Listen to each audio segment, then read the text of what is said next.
Martes 26 de septiembre. Gloriarse en la cruz. Comillas. Pero lejos esté de mí gloriarme, sino en la cruz de nuestro Señor Jesucristo, porque en el mundo me es crucificado a mí y yo al mundo. Gálatas capítulo 6, verso 14. Luego de exponer los motivos que impulsaban a algunos a insistir con la circuncisión, Pablo presenta su mensaje del Evangelio a los Gálatas por última vez, aunque solamente de manera resumida. Para Pablo, el Evangelio se basaba en dos principios fundamentales. 1. La centralidad de la cruz, versículo 14. Y 2. La doctrina de la justificación, verso 15. En el estudio de hoy nos enfocaremos en el primer principio. Es difícil para nosotros, que vivimos en el siglo XXI, entender la sorpresa que provocaron originalmente los comentarios de Pablo sobre la cruz. Gálatas capítulo 6, verso 14. Hoy, la cruz de Cristo es un símbolo común y atesorado que evoca sentimientos positivos para la mayoría de las personas. Sin embargo, en la época de Pablo, la cruz no era algo en que gloriarse, sino un objeto de desprecio. Para los judíos, la idea de un Mesías crucificado era ofensiva, y a los romanos la crucifixión les resultaba tan repugnante que ni siquiera se mencionaba como una forma de castigo adecuada para un ciudadano romano. El desprecio con el que el mundo antiguo veía la cruz de Cristo puede verse claramente en el dibujo más antiguo de la crucifixión que se conoce. Proveniente de principios del siglo II, una porción de grafiti antiguo presenta la crucifixión de un hombre con la cabeza de un asno. Debajo de la cruz y junto al dibujo de un hombre con las manos alzadas en adoración, hay una inscripción que dice, comillas, Alejandro adora a su Dios, cierre de comillas.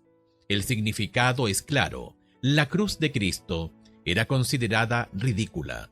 En este contexto, Pablo audazmente declara que no puede gloriarse en otra cosa sino en la cruz de Cristo. ¿Qué diferencia marcó la cruz de Cristo en la relación de Pablo con el mundo? Gálatas capítulo 6, verso 14. Pero lejos esté de mí gloriarme, sino en la cruz de nuestro Señor Jesucristo, porque en el mundo me es crucificado a mí y yo al mundo.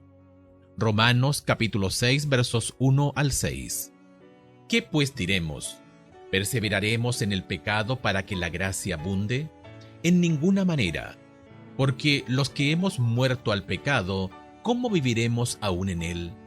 ¿O no sabéis que todos los que hemos sido bautizados en Cristo Jesús, hemos sido bautizados en su muerte?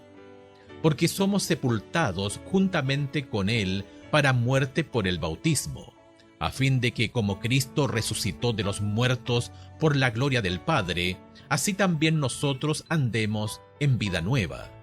Porque si fuimos plantados juntamente con él en la semejanza de su muerte, así también lo seremos en la de su resurrección, sabiendo esto, que nuestro viejo hombre fue crucificado juntamente con él, para que el cuerpo del pecado sea destruido, a fin de que no sirvamos más al pecado. Romanos capítulo 12, versos 1 al 8. Así que, hermanos, os ruego por las misericordias de Dios que presentéis vuestros cuerpos en sacrificio vivo, santo, agradable a Dios, que es vuestro culto racional.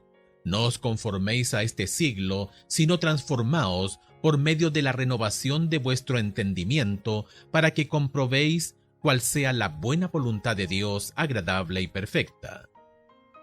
Digo pues, por la gracia que me es dada, a cada cual que está entre vosotros, que no tenga más alto concepto de sí que el que debe tener, sino que piense en sí con cordura, conforme a la medida de fe que Dios repartió a cada uno. Porque de la manera que en un cuerpo tenemos muchos miembros, pero no todos los miembros tienen la misma función, así nosotros, siendo muchos, somos un cuerpo en Cristo, y todos miembros los unos de los otros. De manera que, teniendo diferentes dones, según la gracia que nos es dada, si el de profecía, úsese conforme a la medida de la fe, o si de servicio, en servir, o el que enseña en la enseñanza, al que exhorta en la exhortación, al que reparte con liberalidad, al que preside con solicitud, al que hace misericordia con alegría. Filipenses capítulo 3, verso 8. Y ciertamente aún estimo todas las cosas como pérdida por la excelencia del conocimiento de Cristo Jesús, mi Señor, por amor del cual lo he perdido todo y lo tengo por basura para ganar a Cristo. La cruz de Cristo cambia todo para el creyente. Nos desafía no solamente a reevaluar cómo nos vemos a nosotros mismos, sino también cómo nos relacionamos con el mundo.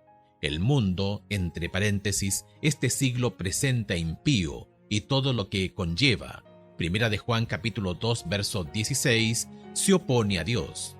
Debido a que hemos muerto con Cristo, el mundo ya no tiene el poder esclavizador que alguna vez tuvo sobre nosotros, y la vida antigua que una vez vivíamos para el mundo ya no existe.